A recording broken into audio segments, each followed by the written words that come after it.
properties.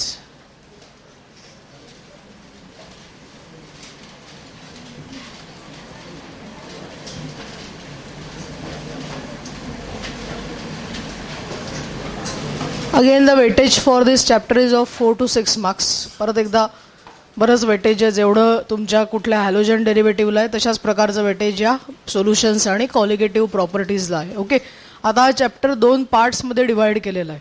पहिला part आहे त्याचा सोल्युशन्सचा पार्ट आणि दुसरा पार्ट दिसतोय बोर्डवर कुठला, colligative प्रॉपर्टीजचा. Colligative properties.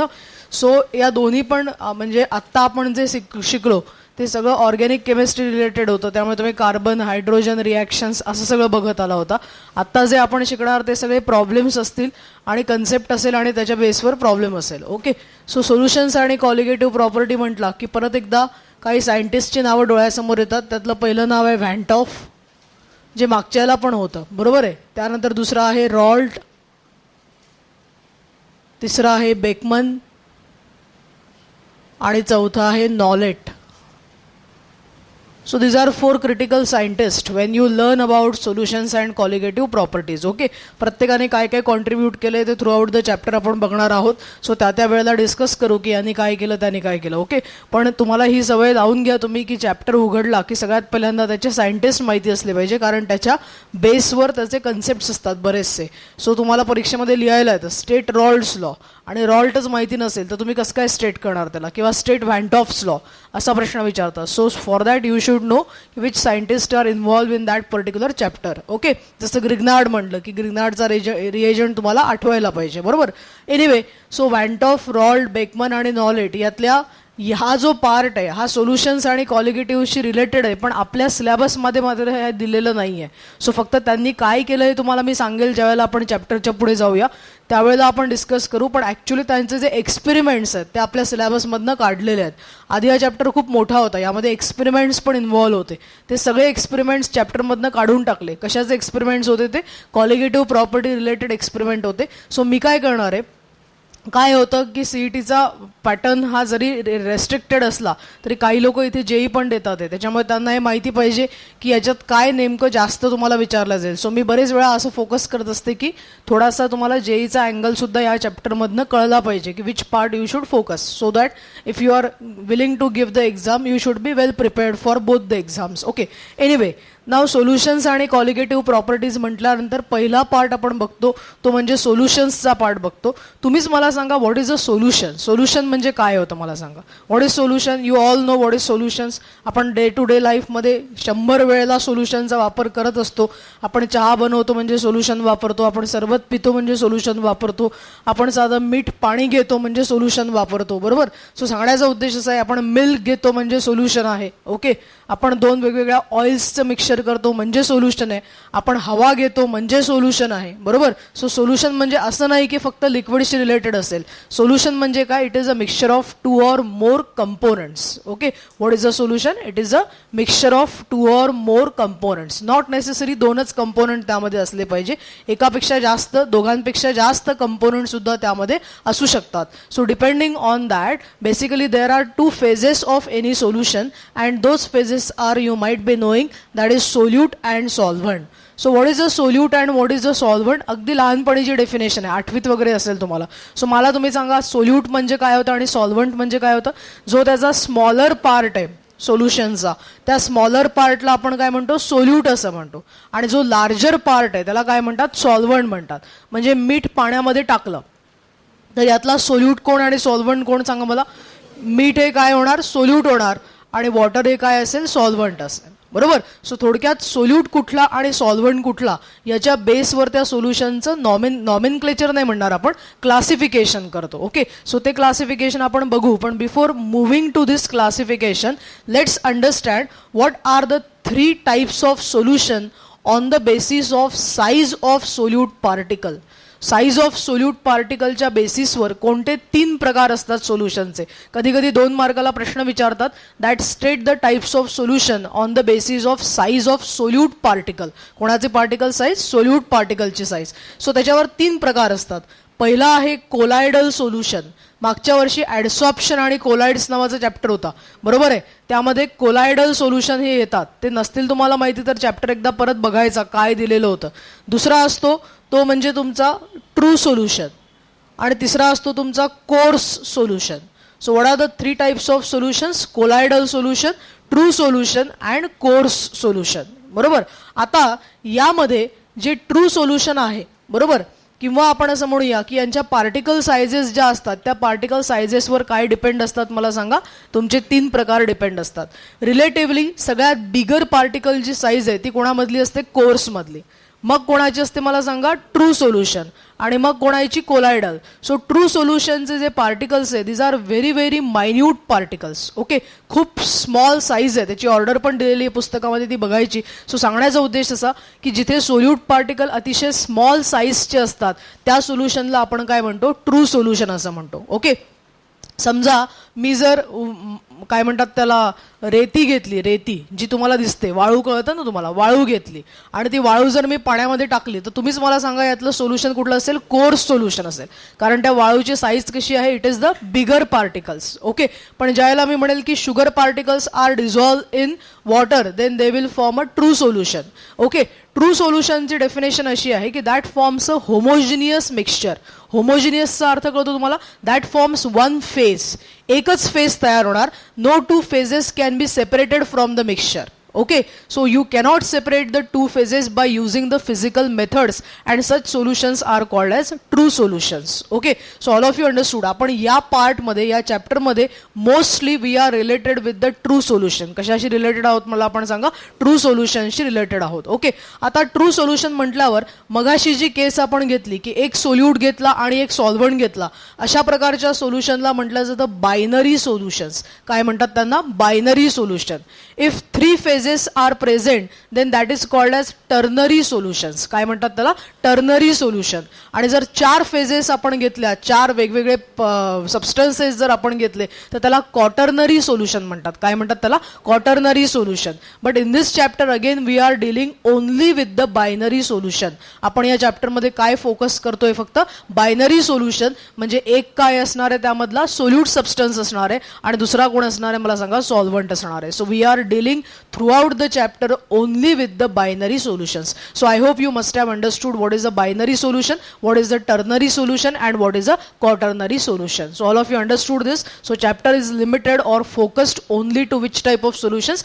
Binary solution. Okay, आता मला तुम्ही सांगा की समजा हा सॉल्व्हंट, कधी कधी ऐकलेलं असतं आपण, इव्हन आत्ता ऑर्गॅनिक केमिस्ट्रीमध्ये सुद्धा ऐकलं आपण, जर का हा सॉल्व्हंट वॉटर असेल, बरोबर, तर अशा प्रकारच्या सोल्युशनला एक स्पेसिफिक नाव दिलं जातं. Do you know what is this called as? It is called as aqueous solution. काय म्हणतो आपण त्याला? ॲक्वियस सोल्युशन म्हणतो. सो ॲक्वियस सोल्युशन म्हणजे काय? जिथे सॉल्व्हंट कोण असेल? वॉटर असेल, such solutions will be called as aqueous solution. If water is not the solvent then such solutions are called as non aqueous solution. काय म्हणतो आपण त्याला? Non aqueous solution. So I hope you must have understood that depending on the type of this solvent there are 2 types of major types, and what is that? Aqueous solution and non-aqueous solution. If the solvent involved is water then that solution is called as aqueous solution. If the solvent is other than water then that is called as non-aqueous solution. So कळलाय पहिला part? काही शंका याच्यामध्ये? Okay, आता तुम्ही मला सांगा एखादा substance दुसऱ्यामध्ये डिझॉल्व्ह होतो म्हणजे नेमकं काय होतं? व्हेनेवर वी से दॅट की NaCl is dissolved in water, do you really know that what exactly happens when NaCl is put into water? Dissolve होतं म्हणजे काय होतं? What is dissolve? आपण आयोनिक इक्विलिब्रियमच्या वेळेला म्हटलं होतं एखादा सबस्टन्स दुसऱ्यामध्ये सोल्युबल आहे म्हणजे त्याचं काय होतं मला सांगा? डिसोसिएशन होतं. Absolutely correct. काय होतं त्याचं? डिसोसिएशन होतं. म्हणजे the moment you put NaCl into water, what happens to NaCl? Being a ionic compound, it gets dissociated into its ion.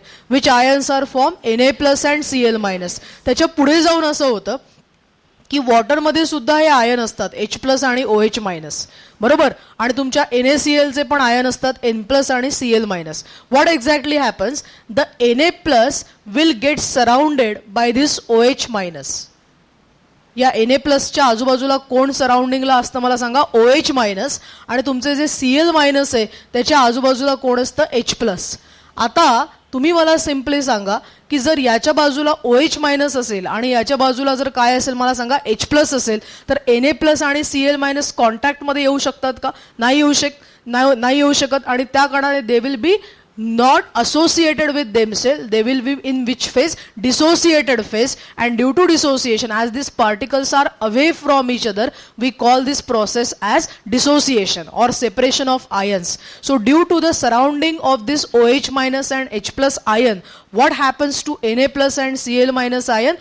They get separated from each other. Okay, so we can say that the solute particles are surrounded by the solvent particle. असं म्हणू शकतो आपण की solute particle च्या आजूबाजूला कोणते particles आहेत, कोणते आयन्स आहेत? Solvent particle. So as the solute particles are surrounded by solvent particle, such a process is called as solvation. काय म्हणतो आपण या प्रोसेसला? Solvation. So what is solvation? If the solute ions get surrounded by the solvent ions, then such a process would be called as solvation. All of you are getting this? So solvation कळलंय. जर परत एकदा इथे जर समजा आपण सॉल्व्हेशनमध्ये water हा जर सॉल्व्हंट वापरला असेल, तर याला आपण काय म्हणतो मला सांगा? ॲक्वेशन असं म्हणतो. काय म्हणतो आपण याला सांगा? ॲक्वेशन. का बरं म्हणणार ॲक्वेशन? कारण ॲक्वा म्हणजे काय होतं? वॉटर होतं आणि सॉल्व्हंट कोण आहे या केसचा? वॉटर आहे. So all of you understood what solvation is. So due to solvation the ions get separated from each other, and the moment they get separated from each other we say that the substance is soluble. So सोल्युबलचा अर्थ कळलाय का? Soluble म्हणजे काय? जर substance काय तयार करत असेल? डिसोसिएट होऊन आयन्स तयार करत असेल, तर त्या प्रोसेसला आपण काय म्हणतो? सोल्युबिलिटी असं म्हणतो.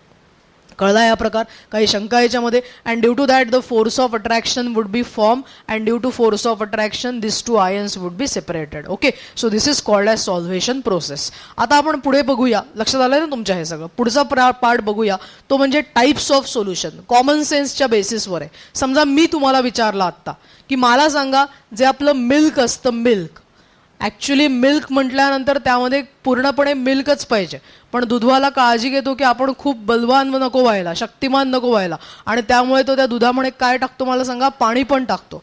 सो हे जर सोल्युशन मी विचारलं तुम्हाला, तर हे सोल्युशन कशाचं आहे मला सांगा? Water is liquid, milk is also liquid. So you can tell me what is the solute in this case? Milk म्हणजे सोल्यूट झाला, बरोबर, वॉटर झाला. सो थोडक्यामध्ये कोणाचं सोल्युशन झालं? Liquid in liquid. कोणाचं सोल्युशन झालं? Liquid in liquid. दोन्ही ज्या फेजेस आहेत त्या कुठल्या फेजेस आहेत मला सांगा? लिक्विडच फेजेस आहे. ओके, पण मी जर आत्ता तुम्हाला म्हटलं होतं NaCl आणि वॉटरचं एक्झाम्पल, सो NaCl यामधला कोण आहे? सॉलिड आहे, आणि वॉटर कोण आहे? लिक्विड आहे. सो या प्रकारच्या सोल्युशनला तुम्ही काय म्हणणार? Solid in liquid. सो म्हणण्याची पद्धत कशी आहे? Solute in solvent. कसं म्हणतो आपण मला सांगा? Solute in solvent. So solute जर सॉलिड असेल तर आपण त्याला सॉलिड म्हणणार. सॉल्व्हंट जर लिक्विड असेल तर सोल्युशनचं नाव कसं असेल? Solid in liquid. सो असा क्वेश्चन विचारतात तुमच्या CETला. एक सोल्युशन दिलेलं असतं आणि प्रश्न असतो, out of the following which is the category of this solution. So by using your common sense you tell me now how many types of solution can be opted. किती प्रकार असू शकतात सोल्युशनचे मला सांगा? किती असतील? आपल्याला काय चेंज करावं लागेल या ठिकाणी बघू आपण. सॉल्यूट आणि इथे आहे सॉल्व्हंट, आणि इथे समजा एक्झाम्पल. किती असले पाहिजे total? How many? 9 solution should be there. Absolutely correct. Why 9 solution is there? Common sense. समजा हा सॉल्व्हंट जर मी सॉलिड घेतला, बरोबर, तर मला सांगा सॉल्व्हंट आपण सॉलिड ठेवूया, तो कॉन्स्टंट ठेवूया, आपण त्याला बदलू नये. आपण काय बदलू मला सांगा? फक्त सोल्यूट बदलते, सोल्यूटची स्टेट बदलते. सो पहिल्यांदा गिव्ह यू सॉलिड. सो पहिला कुठला झाला टाईप मला सांगा? Solid in solid. कळतंय तुम्हाला? ओके. दुसऱ्या केसमध्ये पण सॉल्व्हंट आपण काय ठेवतोय? सॉलिडच ठेवतोय. काय बदलतोय मला सांगा? सॉल्यूटची स्टेट. सो सोल्यूटची स्टेट कुठली आहे? लिक्विड आहे. म्हणजे हा प्रकार कसा येणार? Liquid in solid. कसं म्हणणार तुम्ही त्याला? Liquid in solid. तिसरा परत कोण ठेवलाय मी? सॉल्व्हंट. सॉलिडच ठेवलाय. काय बदललं इथे सांगा मला? गॅस बदललाय. So at the same time what I am doing, are you getting this? I am keeping the solvent phase same while I am changing the solute phase. If I change the solute phase, how many time I can change the solvent phase मला सांगा? 3 times.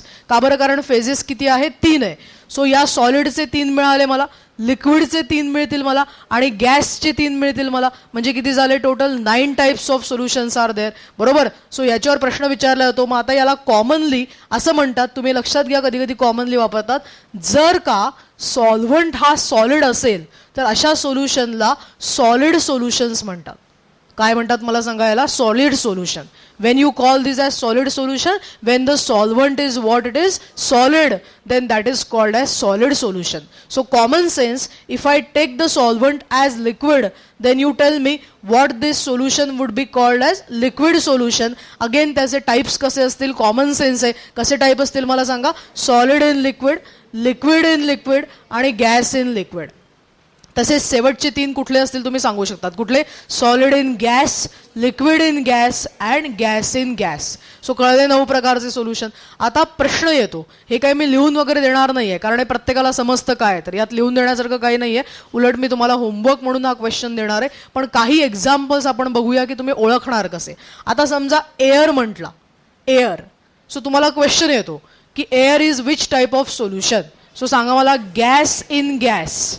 का बरं gas in gas आहे? Common सेन्सनी, कारण सगळे gaseous mixture आहे. So solute पण कोण आहे त्या गॅसमध्ये? गॅसच आहे. आणि सॉल्व्हंट पण कोण आहे? गॅसच आहे. So as it is a common mixture called as gaseous mixture, त्याच्यामुळे याचा टाईप कुठला येणार मला सांगा? Gas in gas. कुठला टाईप येणार आहे?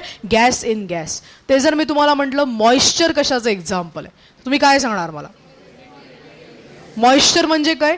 खूप मोठ्या एअरमध्ये वॉटर कंटेंट डिझॉल्व्ह झालेले असतात. बरोबर. मग आता खूप मोठ्या एअरमध्ये वॉटर कंटेंट डिझॉल्व्ह झाले म्हणजे वाक्य कसं येणार? Liquid in gas. कुठला टाईप येणार मला सांगा? तो liquid in gas. Water content म्हणजे लिक्विड झाला आणि तुमची एअर म्हणजे कोण झाली? गॅस झाली. सो टाईप कुठला येणार तुमचा? Liquid in gas. If I ask you what is this alloy is, then what is alloy? Solid in solid. Very good, you are getting the answers very correctly. So तुम्हाला concept कळलाय. हा काही question आहे याच्यामध्ये. Take a homework. म्हणजे आपण थांबतोय असं नाही आहे बरं का, मध्ये प्रश्न देतोय. हे तुम्हाला आनंद झाला असेल, अरे वा आज तर लवकर सुटका आहे आपली. सो तसं नाही आहे. Take a question. क्वेश्चन असा लिहा, डिफाईन. पहिला प्रश्न, डिफाईन सोल्युशन. नीट डेफिनेशन पुस्तकातनं बघायचे. State the 3 types of solutions on the basis of. आता यामध्ये साइजेस पण बघायच्या पुस्तकात दिलेले आहेत. ऑर्डर आहे 10⁻⁻7 सेंटीमीटर टू 10⁻⁴. ते पुस्तकातून तुम्ही काम करायचं आहे, मुद्दामच ठेवलंय तुमच्यासाठी. On the basis of size of solute particle. Size of solute particles म्हणजे कोणते 3 सोल्युशन लिहिणार पटकन सांगा मला? कोलायडल, कोर्स आणि ट्रू सोल्युशन. बरोबर. Next question, define aqueous solution and non-aqueous solution. Define aqueous solution and non-aqueous solution. आणि लास्ट क्वेश्चन त्यावरचा, state the different types of solution on the basis of state of the solute and solvent substances. State of solute and solvent substances and give examples. So पुस्तकात पूर्ण chart दिलेला आहे. त्यांनी काय केलंय मला सांगा? 9 प्रकारचे सोल्युशन दिले आणि त्याच्यासमोर काय दिलेलं आहे? एक्झाम्पल्स दिले. सो तुम्ही ते करायचंय कंपल्सरी. ओके, उद्या मी विचारेल तुम्हाला. लक्षात आलंय? हे जाऊ पुढच्या पार्टकडे. समजलंय? बेसिक समजलंय सोल्युशनचं काय असतं? So very simple. चॅप्टर तसा खूप सोपा आहे हा. फक्त चॅप्टर केव्हा तुम्हाला अडचणीत टाकतो माहितीये का? ज्यावेळेला प्रॉब्लेम्स येतात आणि तुम्ही लॉकटेबल. प्रॉब्लेम्स म्हणजे प्रॉब्लेम्स नाही अवघड आहे, प्रॉब्लेम्स खूपच एका मेथडचे प्रॉब्लेम आहे. म्हणजे याला डोक्याचा फार भाग लागत नाही केमिस्ट्रीच्या प्रॉब्लेमला. जोपर्यंत आपण थर्मोडायनॅमिक्सकडे वगैरे जात नाही तोपर्यंत फार डोकं केमिस्ट्रीच्या प्रॉब्लेमला लागत नाही. It's not like physics problem. म्हणून तर मी शिकवू शकते. बरोबर आहे की नाही? ओके. सो थोडक्यात डोक्याचा भाग कमी लागतो त्याला. पण महत्त्वाचा पार्ट असा आहे की न्यूमरिकल तुमचे बरोबर आले पाहिजे. म्हणजे तुमचे कॅल्क्युलेशन्स बरोबर आले पाहिजे आणि ते सगळं बेस आहे तुमच्या लॉकटेबलवर. सो तुम्ही किती छान लॉकटेबल वापरता याच्यावर तुमचे सोल्युशन्सचे प्रॉब्लेम डिपेंड आहे. अदरवाईज सिम्पल फॉर्म्युले आहेत आणि फॉर्म्युल्यामध्ये किमती टाकल्या की आन्सर येतं, provided log table calculations are correct. Okay, so त्यामुळे तसं टेन्शन घेण्याची गरज नाही आहे. चॅप्टर खरा बघितला तर इंटरेस्टिंग पण आहे, कारण वेगळेच कन्सेप्ट आपण शिकतो याच्यामध्ये. ओके, वाईट गोष्ट अशी आहे यातली की यातले कन्सेप्ट जर मिस झाले पहिले, म्हणजे आत्ता जे मी स्टार्ट करणार आहे ते, जे आत्ता मी बोलणार आहे ते कन्सेप्ट जर मिस झाले की नाही, तर तुम्हाला पुढचे 5 चॅप्टरवरचे प्रॉब्लेम्स येऊ शकत नाही. म्हणजे जसं मी तुम्हाला परवा सांगितलं की रेझोनन्स जर तुम्हाला कळलं नाही तर तुम्हाला अल्डिहाइड कीटोन कळणार नाही, तुम्हाला अल्कोहोल कळणार नाही, तुम्हाला नायट्रोजन कंपाऊंड कळणार नाही. म्हणजे 3 चॅप्टर ऑप्शनला टाकायचे, बरोबर, ॲरोमॅटिक कंपाऊंडमध्ये. आता किती काय काय तुम्ही ऑप्शनला टाकू शकताय मोजत जा दर वेळेला. मी किती सांगते ऑप्शनला टाका, बरोबर. तेवढं जर टाकलं तर थोडक्यात केमिस्ट्री पूर्ण ऑप्शनला टाकला तरी चालतो. मग फिजिक्स आपोआपच ऑप्शनला जातो, हो की नाही.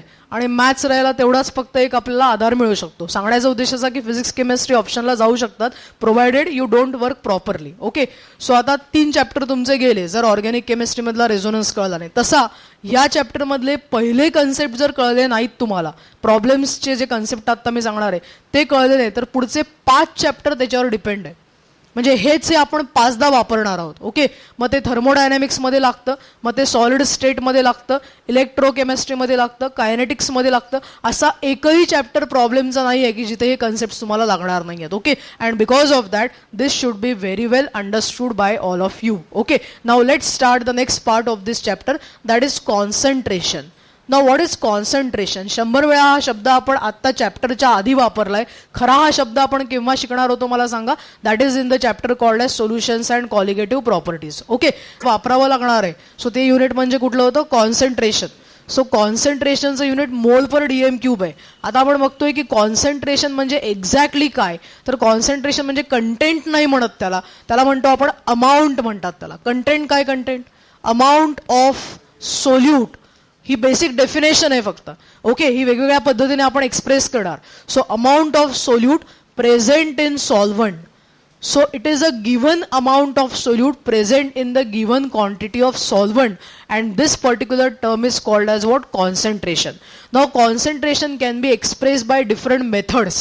Concentration च्या वेगवेगळ्या मेथड्स आहेत, बरोबर आहे. कॉन्सन्ट्रेशनची पहिली मेथड आहे, आपण आता मेथड शिकतोय. सो त्यातल्या मेथड या क्रिटिकल पार्ट आहे. बेसिक डेफिनेशन, अगदी जर बेसिक कोणी कन्सेप्ट विचारला कॉन्सन्ट्रेशन म्हणजे काय, तर तुम्ही काय सांगणार मला सांगा? It is the amount of solute in present in amount of solvent. So तो अमाऊंट नेमका सोल्यूटचा कुठल्या क्वांटिटीमध्ये घ्यायचा आणि सॉल्व्हंटचा कुठल्या केसमध्ये घ्यायचा ते आपण बघूया आता. Okay, so now there are different methods for expressing concentration. So now what we are going to learn methods to express the concentration.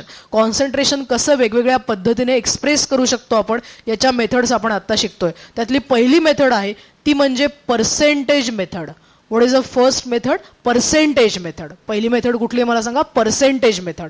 आता पर्सेंटेज मेथडमध्ये कुठले कुठले वेगवेगळे टाईप्स आहेत. सो आपल्या पुस्तकाने 2च दिलेले आहेत. मी तुम्हाला 3ही सांगते कुठले आहेत, तर कारण ते कामाला येतात, बरोबर आहे. 3 पण पुस्तकात कदाचित 2च दिलेले आहेत. पहिली पर्सेंटची मेथड आहे ती म्हणजे percent W by W. What is the method? Percent W by W. आता या वाक्यामध्ये सगळं लिहिलेलं आहे, आपल्याला कळलं पाहिजे. सगळ्यात पहिल्यांदा तुम्ही मला सांगा, पर्सेंट म्हटल्यावर कोणता अंक डोळ्यासमोर येतो मला सांगा? 100. हे कॉमन सेन्स आहे की म्हणजे खूप काही मोठं काम आपण करत नाहीये. सो पर्सेंट म्हटल्यावर कोणता नंबर येणार? 100. आता इथे पहिला डब्ल्यू आणि दुसरा डब्ल्यू लिहिलेला आहे. What is the significance of दिस 2 डब्ल्यूज? हे डब्ल्यू म्हणजे काय, तर पर्सेंटमध्ये सगळ्यात पहिल्यांदा 3 पर्सेंटेज आपण घेतो. पहिला म्हणजे percent W by W, second असतो पर्सेंट डब्ल्यू बाय व्ही, आणि तिसरी मेथड आहे ती म्हणजे पर्सेंट व्ही बाय व्ही. याला म्हणतो आपण व्हॉल्यूम पर्सेंटेज आणि याला वरच्याला काय म्हणतो मला सांगा? Weight percentage. सो जिथे दोन्ही पण वेट वापरले, जिथे दोन्ही पण मास वापरले, त्याला कोणती मेथड म्हणणार तुम्ही? Weight percentage. आणि ज्या ठिकाणी इथे काय दिसतंय तुम्हाला? व्ही दिसतोय, त्याला तुम्ही काय म्हणणार आहे? Volume percentage. ओके, आता तुमच्या डोक्यामध्ये प्रश्न हाच चालला असेल की मॅडम या 2 डब्ल्यूचा सिग्निफिकन्स काय? ओके, सो पहिला मी असं सांगणार की त्याच्यानंतर परत वाचायची सुद्धा गरज पडायला नको. ओके, सो तुम्ही फक्त तसं लक्ष द्या, तुमचं कॉन्ट्रीब्युशन तसं असलं पाहिजे की you should understand very clearly. मी सांगताना काही कन्फ्यूज बोलत नाही. ओके, सो पहिला डब्ल्यू म्हणजे काय असतं? पहिला डब्ल्यू म्हणजे वेट ऑफ सोल्यूट असतं. What is first W? Weight of solute. आणि दुसरा डब्ल्यू म्हणजे वेट ऑफ सोल्युशन. काय असतो मला सांगा? Solution, not solvent. सॉल्व्हंट म्हणत नाही आपण. कोण घेतलं मी? सोल्युशन घेतलंय. मग आता डेफिनेशन कशी करणार की it is the weight of solute present in, percent म्हणजे किती? 100. दुसरा डब्ल्यू म्हणजे कोण आहे मला सांगा? Weight of solution. मग डिफाईन कसं करणार तुम्ही? It is define as the weight of solute present in 100 grams of solution. I repeat the definition. What is the definition? It is define as, पहिला कोण आहे? Weight of solute present in 100 grams of solution. Okay, म्हणजे सोपं करून सांगते. समजा 100 gram solution आपण घेतलं आणि त्यामध्ये जर 5 ग्रॅम NaCl टाकला तर पटकन तुम्ही मला सांगा NaClचं कॉन्सन्ट्रेशन किती झालं? 5%. का बरं 5% झालं? कारण 5 ग्रॅम NaCl कोण आहे? सोल्यूट आहे. NaCl 5 ग्रॅम कितीमध्ये टाकलंय आपण? 100 ग्रॅम सोल्युशनमध्ये. सो याला कसं लिहिणार मी? 5% W/W. काय लिहिणार मला सांगा? 5% W/W. All of you understood this? So what is the definition called as W/W? It is the amount of or weight of solute dissolved in 100 gram of solution, not solvent. काय वापरणार आपण? Solution. मग तुम्हाला जर हे कळलं असेल की नाही तर तुम्ही मला सांगा पर्सेंट W/V म्हणजे काय असेल? व्ही म्हणजे काय घेणार आता आपण? व्हॉल्यूम घेणार. जर ते ग्रॅम मध्ये असेल तर हे मिलीलीटर मध्ये येणार, परत 100 येणार. Okay, so can you define नाव? कसं डिफाईन करणार? इट इज द, पहिला डब्ल्यू म्हणजे कोण आहे? सोल्यूट आहे. It is the weight of solute dissolve in 100 millilitre of solution. कसं म्हणणार मला सांगा? 100 मिलीलीटर ऑफ सोल्युशन. ओके, आणि तिसरा आहे तो दोघांमध्ये पण V/V आहे. सो कॅन यू डिफाईन नाव? कसं डिफाईन करणार? It is the volume of solute dissolve in 100 millilitre of solution. So तिन्ही टर्म्स कळल्यात. So what is W/W, what is W/V and what is V/V. Okay, यामध्ये ज्यावेळेला आपण सोल्युशनचं weight, कधी कधी काय करतात असं दिलेलं असतं, वेट ऑफ सॉल्व्हंट दिलेला असतो आणि प्लस वेट ऑफ सोल्यूट दिलेला असतो. सो तुम्ही कॉमन सेन्सनी पटकन मला सांगा की सॉल्व्हंटचं वेट जर वेगळं दिलं असेल आणि सॉल्यूटचं वेट जर वेगळं दिलं असेल, तुम्ही वेट ऑफ सोल्युशन कसं फाइंड आउट करणार मला सांगा? दोघांची addition. So what is weight of solution? Weight of solution is nothing but weight of solute plus weight of solvent. But remember, volume of solution is not equal to volume of solute plus solvent. सोल्युशनचं volume हे कोणा इतकं नसतं मला सांगा? Solute आणि solvent इतकं असेलच असा नियम नाहीये. तुम्ही जर विचारलं मला मॅडम अहो काय कारणं काय याची, तर कारणं अशी आहे की ते जे सॉल्व्हंट पार्टिकल्स असतात की नाही त्यांच्यामध्ये व्हॉइड्स असतात. आता व्हॉइडचा कन्सेप्ट आपण तुम्हाला प्रश्न पडला का शिकणार आहोत, सॉलिड स्टेटमध्ये शिकणार आहोत. सो व्हॉइड्स म्हणजे काय असतं? Spaces, empty spaces. म्हणजे जसे आता तुम्ही तिघजण बसले की नाही तर तिघांमध्ये तुम्ही बसल्यानंतर काही एम्प्टी स्पेसेस आहेत. सो त्या एम्प्टी स्पेसेसमध्ये समजा मी असं केलं की एखादा दगड आणून ठेवला. सो तो दगड कुठे ठेवलाय मी सांगा मला? त्या व्हॉइड्समध्ये ठेवलाय. सो तशा व्हॉइड्समध्ये हे कोण जाऊन बसतात मला सांगा? सोल्यूटचे पार्टिकल जाऊन बसतात आणि त्याच्यामुळे ते तिथे पण जातील की नाही? बरोबर आहे, म्हणजे एक्स्ट्रा ते जागा ऑक्युपाय करतात. सो त्या कारणाने ते व्हॉल्यूम काय नसतं मला सांगा? इक्वल नसतं. So always remember, volume of solution is never equal or should not be equal. कधी कधी असू शकतं नसतील ऑक्युपाय केल्या तर, बरोबर आहे, पण जर ऑक्युपाय केल्या असेल तर ते कोणा इतकं नसेल मला सांगा? Volume of solute plus volume of solvent इतकं. पण वेट मात्र कोणा इतकं असतं? कारण वेट हे आपण डायरेक्ट मोजतो. सो सोल्यूटचं वेट प्लस सॉल्व्हंटचं वेट म्हणजे कोणाचं वेट झालंय? सोल्युशनचं. सो कळलाय दोघांमधला फरक? काही प्रॉब्लेम यामध्ये? Okay, please write down the first method. Give the heading first. Concentration. Concentration असं हेडिंग द्या. पहिलं बेसिक वाक्य लिहाल. It is the amount of solute present in given quantity of solution. खाली लिहाल, हेडिंग द्याल, methods for expressing concentration. Methods for expressing concentration. Methods for expressing concentration. वेगवेगळ्या methods बघतोय आपण. पहिली मेथड कुठली बघतोय मला सांगा? Percentage method. पहिलं हेडिंग द्याल, percentage method. In that you write down first percent W/W. लिहिलं कसं आहे बघा बोर्डवर. Percent W/W. It is defined as the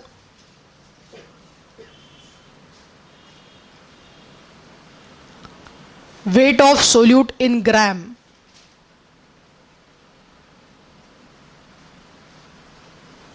present in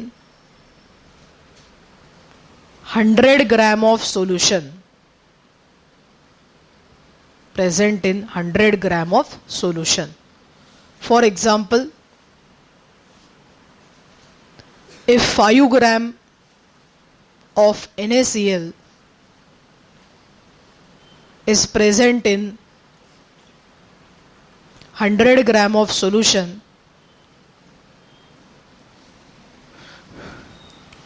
it is represented as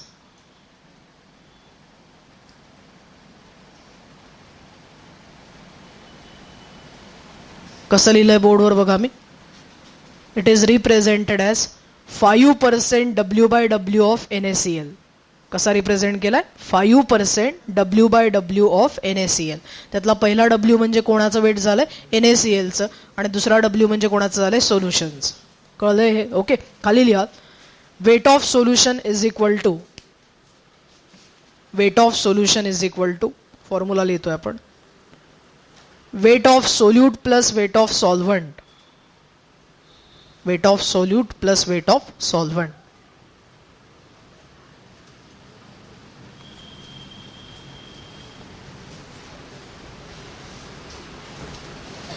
आता याला तुम्हाला जर फॉर्म्युलामध्ये टाकायचं असेल, म्हणजे तुम्हाला जर समजा कन्सेप्ट नाही आवडला एखाद्याला आणि एखाद्याला फॉर्म्युला आवडतो, सो फॉर्म्युला सुद्धा आपल्याला डिझाईन करता येतो. कसा डिझाईन करणार मला सांगा? काय करणार? समजा मी जर तुम्हाला आत्ता प्रश्न विचारला, अगदी ओरली सॉल्व्ह करायचा क्वेश्चन, याला काही डोकं लागत नाही. Suppose I give you a question की 50 ग्रॅम सोल्युशन मी घेतलंय, प्रत्येकाला यायला पाहिजे, आणि यामध्ये से 2 ग्रॅम KCl घेतलाय, बरोबर. So what is the percentage of KCl? What is percentage of KCl? 4. प्रत्येकाला आलंय हे 4. प्रत्येकालाच यायला पाहिजे. का बरं आलंय 4? पटकन सांगा मला. 50 ग्रॅम सोल्युशनमध्ये 2 ग्रॅम्स आहे. सो आपण काय करतो? 100 ग्रॅममध्ये काढतो. 100 ग्रॅम का बरं? कारण आपण पर्सेंटेज मेथड शिकतोय. सो 100मध्ये हा काय होणार? नंबर डबल होणार, आणि म्हणून आन्सर काय आलंय? 4 आलाय. एक कन्सेप्ट असा असतो की तुम्ही अशा ओरली करायचं, बरोबर आहे. पण प्रत्येक वेळेला ओरली करणं शक्य होत नाही, कारण हा नंबर समजा मी आता कॉम्प्लिकेटेड दिला असता, जर हे असं दिलं असतं 34.65 ग्रॅम दिलं असतं आणि यामध्ये जर 2.29 ग्रॅम दिलं असतं, तर इतक्या ओरली पटकन कॅल्क्युलेट करता नसतं आलं. आपलं आलं असतं, बरोबर, पण पटकन नसतं आलं. मग त्यावेळेला आपल्याला फॉर्म्युल्याची गरज पडते, बरोबर. मग आता फॉर्म्युला कसा येणार मला सांगा. सो फॉर्म्युला कसा यायला पाहिजे याचं तुम्हीच मला सांगा. आपण पहिलं घेऊया. इथे मला पर्सेंटेज काढायचं आहे. सो पर्सेंटेज म्हणजे कितीमध्ये? 100मध्ये किती gram. So how you will represent the formula? हा पर्सेंट मला काढायचा आहे, बरोबर. So I can write down this as percent W/W is equal to, you tell me, this 100 into 2 काय करणार आपण? मल्टिप्लाय करणार, डिवायडेड बाय करणार 50. मला कळतं 4 येत आहे. आपण फॉर्म्युला डिझाईन करतोय हा. सो 100 हे कॉमन असणार आहे प्रत्येक ठिकाणी. का बरं कॉमन असणार आहे मला सांगा? पर्सेंटेज घेतोय म्हणून. 2 ग्रॅम हे कोणाचं वेट झालंय? सोल्यूटचं वेट झालंय. So I can write down this as weight of solute. कळतंय तुम्हाला? वेट ऑफ सोल्यूट इंटू 100 लिहू शकतो आपण, डिवायडेड बाय 50 म्हणजे कोणाचं वेट झालं? सोल्युशनचं झालं. सो डिवायडेड बाय काय येणार इथे? Weight of solution. So what is the formula for percent W/W? Weight of solute divided by weight of solution into 100. बरेचदा तुम्हाला ज्यावेळेला थेअरी, हे कशाला माहिती पाहिजे, तर थेअरी ज्यावेळेला विचारतात त्यावेळेला फॉर्म्युला लिहावा लागतो, ओके. त्यामुळे फॉर्म्युला माहिती पाहिजे. So just represent the formula, okay. बाकी कॅल्क्युलेशन करताना काही गरज नसते फॉर्म्युल्याची. म्हणजे मी तुम्हाला असं सजेस्ट करेल की केमिस्ट्रीमध्ये फॉर्म्युले तुम्ही लक्षात घेऊच नका, कारण फिजिक्समध्ये, मॅथ्समध्ये इतके फॉर्म्युले असतात की केमिस्ट्रीमध्ये अजून कशाला तुम्ही शिकणार. पण कोणता असला पाहिजे हे माहिती पाहिजे, म्हणून तो लिहिला आहे बोर्डवर. त्याचा वापर न करताच प्रॉब्लेम सॉल्व्ह करायचा. Percent W/W is equal to weight of solute divided by weight of solution into 100. Next method you write down percent W/V. आता तुम्हाला लिहिता येतील डेफिनेशन, लिहिता येतील ना. पर्सेंट W/V ही पुस्तकात दिली नाही माझ्या अंदाजाने त्याने. How you will write down? It is define as weight of solute in gram percent W/V. Weight of solute in gram present in 100 milliliter of solution.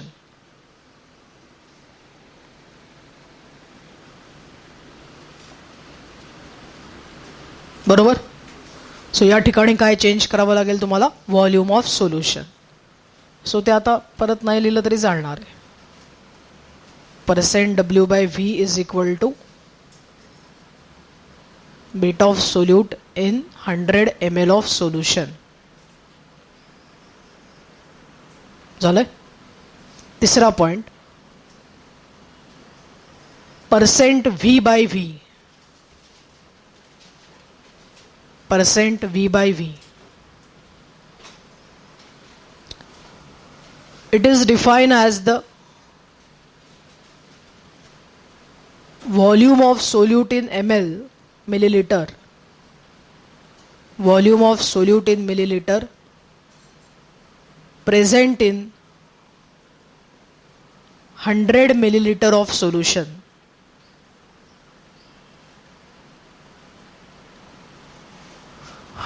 milliliter of solution. खाली वाक्य लिहाल, volume of solution may not be equal to volume of solute and volume of solvent. Volume of solute and volume of solvent. कळलंय का? तिन्ही methods कळल्या, काही problem यामध्ये? Okay, जाऊ पुढच्या मेथडकडे. आपण काय करू, आधी मेथड सगळ्या शिकून घेऊ आणि मग प्रॉब्लेम्स करूया. कारण एक एक मेथड शिकून एक एक याला प्रॉब्लेम जर करत बसलो की नाही तर आता याच्यावरचे काय प्रॉब्लेम करणार तुम्ही, तेच करणार. 100 मध्ये किती आहे, याच्यामध्ये किती आहे. सो आपण काय करू की आपण प्रॉब्लेमची लिस्ट तयार करू आणि मग प्रॉब्लेम सॉल्व्ह करू. पहिल्यांदा सगळ्या मेथड शिकून घेऊ आपण काय आहेत तर. ओके, पुस्तकात एक मेथड दिलेली नाही आहे, ती पण मी सांगणार आहे तुम्हाला, कारण ती 100 वेळा लागते आपल्याला. त्यामुळे असा एक्स्ट्रा पार्ट पण मी सांगणार आहे जो तुमच्या डायरेक्ट बोर्ड एक्झाममध्ये येणार नाही आहे, पण आपल्याला मात्र गरजेचं आहे. आता पहिली मेथड बघितली, percentage method. Now next method is molarity. Lots of time you have heard about molarity. You tell me now what is molarity. Molarity म्हणजेच काय होतं, मोल पर डीएम क्यूब. तुम्ही जे कॉन्सन्ट्रेशनचं युनिट मला सांगितलं की नाही ते कुठलं होतं मला सांगा, mole per dm cube. Now what is the definition of molarity. मोलॅरिटीची डेफिनेशन काय, सिम्पल आहे. It is define as the number of moles of solute, number of moles of solute present in 1 liter of solution. कशामध्ये present असतं मला सांगा, 1 liter of solution. So what is the definition of molarity? It is defined as the number of mole म्हटलंय. मोल माहिती आहे तुम्हाला कसे कॅल्क्युलेट करतात, कसे कॅल्क्युलेट करतात सगळ्यावर पटकन मला. Mole is equal to weight of substance divided by molecular weight. So मी जर तुम्हाला क्विकली म्हटलं आत्ता की 98 ग्रॅम हे दिलेलं जर वेट असेल H2SO4चं तर याचा अर्थ किती मोल आहे, 1 यायला पाहिजे. का बरं 1 यायला पाहिजे, कारण गिव्हन वेट 90 आहे, 98 आहे आणि मॉलिक्युलर वेट पण किती आहे, 98 आहे. So what is the number of mole of H2SO4, 1.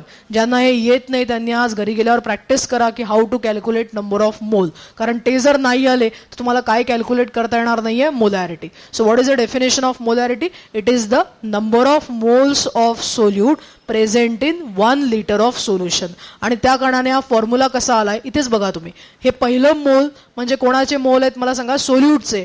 आणि डीएम क्यूब म्हणजेच काय होतं, लिटर होतं. सो ते कोणाचं व्हॉल्यूम झालंय, सोल्युशनचं. सो मोल पर डीएम क्यूब म्हणजे काय झालं, number of moles of solute present in 1 liter of solution. आता परत एक सिंपल क्वेश्चन विचारते. समजा मी जर 500 ग्रॅम सोल्युशन घेतलं, 500 मिलीलिटर सोल्युशन घेतलं.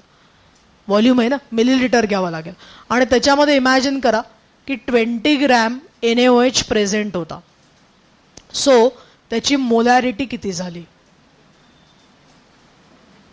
प्रश्न मी मुद्दामच बोर्डवर लिहिला आणि ओरलीच कॅल्क्युलेशन व्हायला पाहिजे. Take your time. कसा सॉल्व्ह करणार तुम्ही, मुद्दाम फॉर्म्युला लिहिला नाही आधी.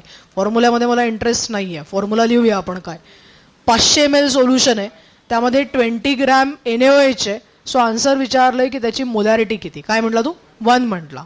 1 का बरं 1. If I say your answer is absolutely correct, but why it is 1. Okay, very good, I got the answer. Okay, absolutely correct. See म्हणजे याच्यासाठी काय माहिती पाहिजे मला सांगा, तर तुम्हाला मोल कॅल्क्युलेट करता आले पाहिजे. आणि मोल कॅल्क्युलेट करता यायला पूर्वपुण्याई असली पाहिजे. म्हणजे काय असलं पाहिजे, मॉलिक्युलर वेट माहिती असली पाहिजे.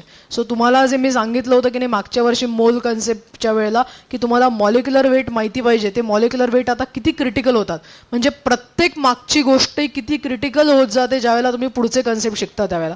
आता मी आहे म्हणून मी मागचे रिवाईज करणार, पण एखाद्याने जर मागचं रिवाईज न करता डायरेक्टली मोल कॅल्क्युलेट केले असते तर तुमच्यापैकी हार्डली 2-3 लोकांना आन्सर आले असते. ओके, याचा अर्थ असा झाला की तुम्ही मोलवर प्रॅक्टिस केलेली नाहीये. याचा अर्थ व्हेरी सिम्पल की तुम्ही मोलवर प्रॅक्टिस केलेली नाहीये. म्हणजे काय केलेलं नाहीये, तर तुमच्यातल्या निम्मे लोकांना मॉलिक्युलर वेटच माहिती नाहीये NaOHचं किती आहे. What is the molecular weight of NaOH? 40. किती वेट असतं? 40 NaOH. आता घरी गेल्यावर परत लिस्ट करायची.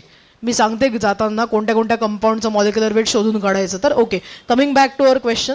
500 मिलीलिटर सोल्युशनमध्ये 20 ग्रॅम NaOH होता.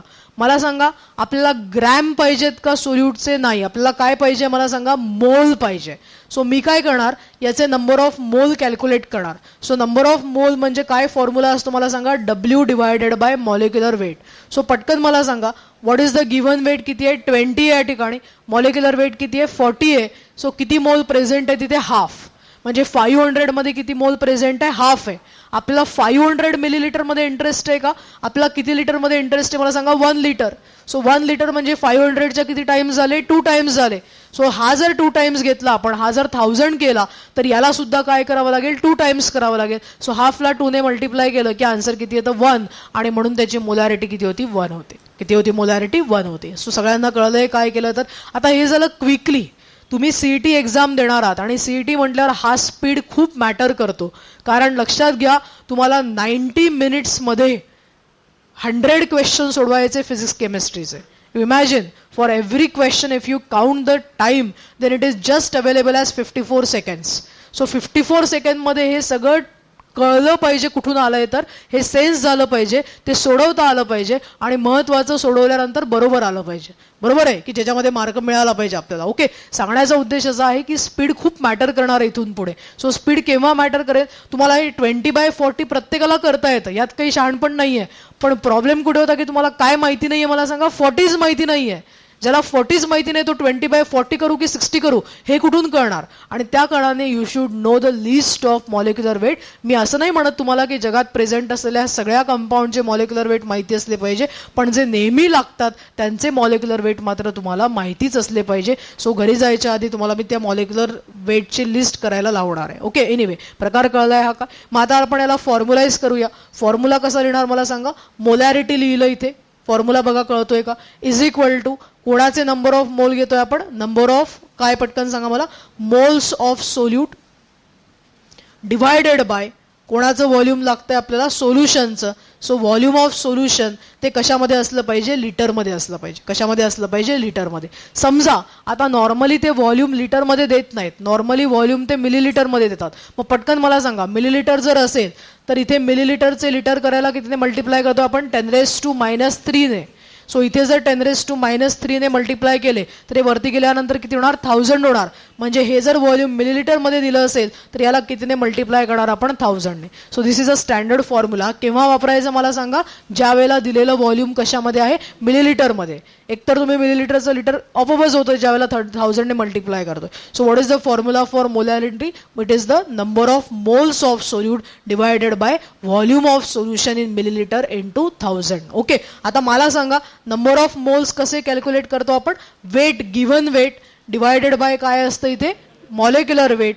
आणि खाली काय येणार मला सांगा? V इंटू इथे काय करणार? 1000. सो फॉर्म्युला अतिशय सिंपल आपल्याला लिहिता येतो. कसा लिहिणार मला सांगा? इथे गिव्हन वेट म्हणजे W झालं, मॉलिक्युलर वेट म्हणजे काय झालं? M झालं, व्हॉल्यूम म्हणजे काय झाला? V झाला आणि इंटू याला कशाने मल्टिप्लाय करणार तुम्ही? 1000 ने. सो कॉमन सेन्स आहे, तुम्ही दिलेल्या व्हॅल्यूज यामध्ये सबस्टिट्यूट करणार आणि त्याच्यावरनं काय कॅल्क्युलेट करणार मला सांगा? मोलॅरिटी. कळलं हे काय असतं? तर काही कन्फ्युजन यामध्ये? ओके, थोडेसे ओरली क्वेश्चन्स आपण सोडवू, पण before that all of you understood this part. Okay, please write down molarity. Give the heading molarity. That is capital M. In bracket you write down capital M. It is defined as the number of moles of solute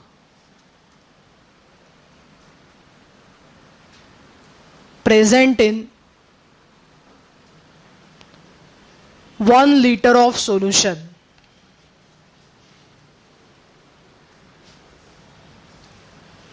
One liter of solution.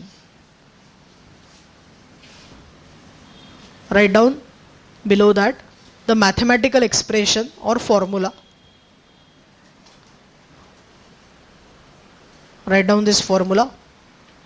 Molarity is equal to number of moles of solute. लिहिलंय मी बोर्डवर, म्हणजे मी तुम्ही लिहा बोर्डवरचं बघून, मी बोलते ते लिहिता लिहिता. Number of moles of solute divided by volume of solution in millilitre. मिलीलिटरमध्ये असेल तर वरती 1000 घेणार, आणि लिटरमध्ये दिलं असेल तर काहीच नाही घेणार, जसं आहे तसं सबस्टिट्यूट करणार. So we can simply write down it as W by M upon V into 1000.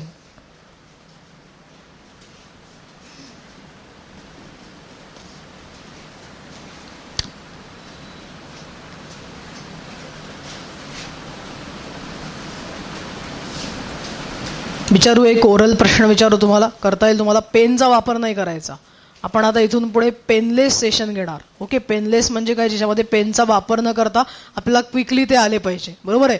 This will definitely give you pain but will not use any pain. Okay, अर्थ कळलाय त्याचा. So this painless session will provide pains to you. Okay, आता कसं येणार मला सांगा. तुम्हाला calculation करावे लागतील. सॉरी, 2 लिटर सोल्युशन आहे आणि त्यामध्ये 73 ग्रॅम HCl दिलाय. मी एकदम सोपे घेणार आहे प्रॉब्लेम, प्रत्येकाला येतील असेच आहे, फक्त तुम्ही आता ते कसे करतात बघूया. क्वेश्चन असा आहे, याची मोलॅरिटी किती. Take enough time. 54 सेकंद आहे, तुम्ही 54 सेकंदाचा वापर करा. 2 लिटर सोल्युशन आहे, त्यामध्ये 73 ग्रॅम HCl आहे आणि मोलॅरिटी किती. असं पटकन सगळ्यांनी सांगितलं पाहिजे एका सुरामध्ये. 1 येतं, बाकीचे 1 म्हणतात म्हणून बाकीचे सगळेच 1 म्हणतात आहे. असं आहे का की मगाशी 1 आलं होतं म्हणून आत्ता पण 1 आलं असेल. कदाचित आन्सर सगळे 1च येत असतील. का बरं 1 आहे मला सांगा, एक्सप्लेन करा मला. HClचं सुरुवात तिथून आहे. HClचं मॉलिक्युलर वेट किती आहे मला सांगा. 36.5. Clचं किती असतं, 35.5. हायड्रोजनचं 1 असतं, सो 36.5.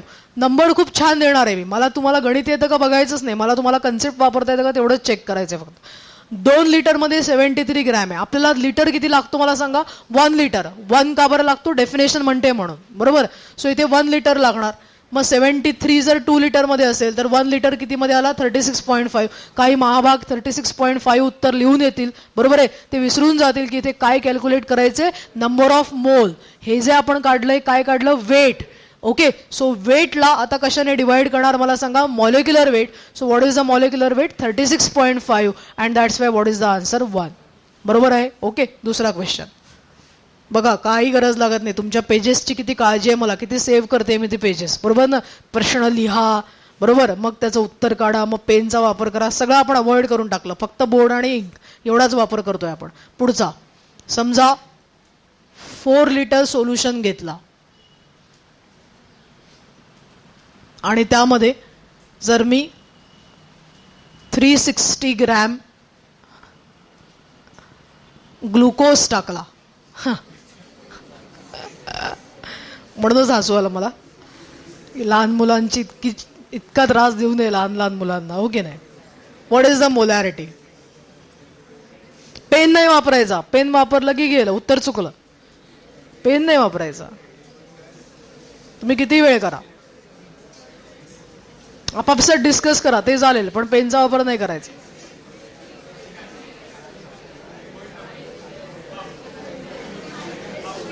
किती येणार आन्सर, हाफ येणार नक्की. सांग बरं का बरं हाफ आला तर. बस बाबा तुझा आन्सर येतोय, बस महान आहे तू, बस खाली बस. तू उठतो कुठे, सांग मला, सांग काय वेट असतं त्याचं. ग्लुकोजचं वेट 180 आहे. तू आत्ता कॅल्क्युलेट केलं, आत्ता गेलं. What is the form. काही लोकांचा फॉर्म्युल्यापासून सुरुवात असणार आहे. हा, वेट बीट जाऊ दे, आपण फॉर्म्युला काय, ग्लुकोज म्हणजे नेमकं काय, किती लोकांना माहिती आहे सांगा बरं मला. अरे वा, ओके, एकदम कुंदसवर आले तुम्ही, आम्हाला एवढं माहिती आहे. C6H12O6. ओके, आता खूप लोकांना माहिती होतं, पण त्यांचा प्रॉब्लेम असा झाला, एकतर पेन वापरायचं नाही, हाताला पेनायची सवय असते, बरोबर. पहिली गोष्ट इथून सुरुवात झाली, कार्बनचं 6 घेऊ की 12 घेऊ, 6 घेऊ की 12 घेऊ,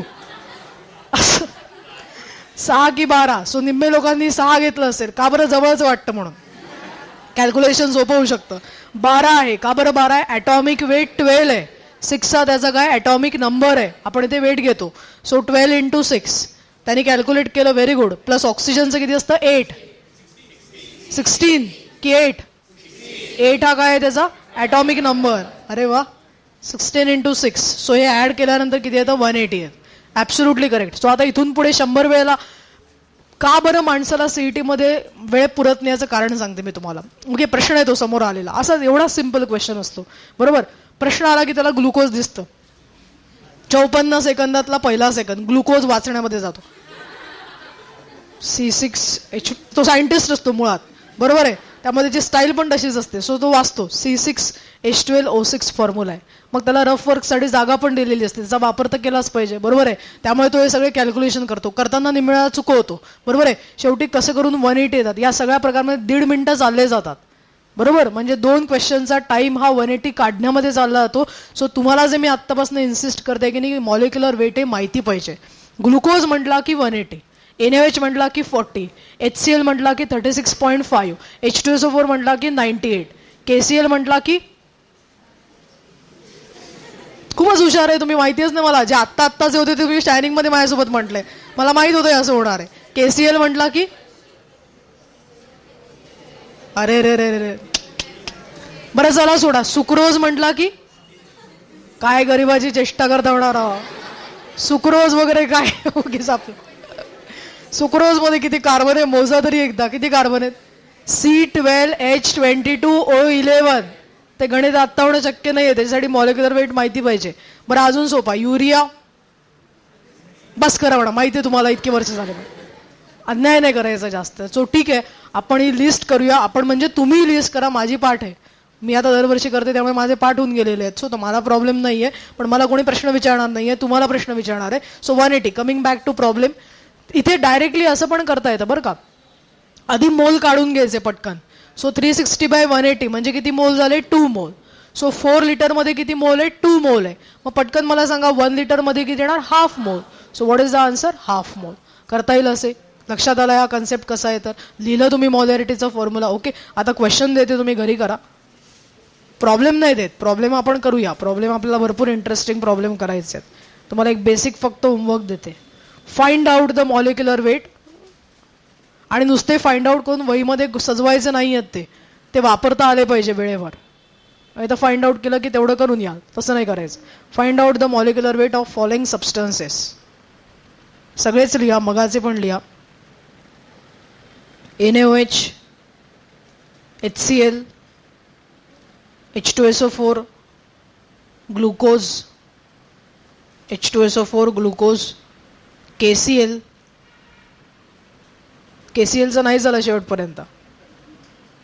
केचं वेट किती असतं, गरीब, हायड्रोजन झालाय तुमचा.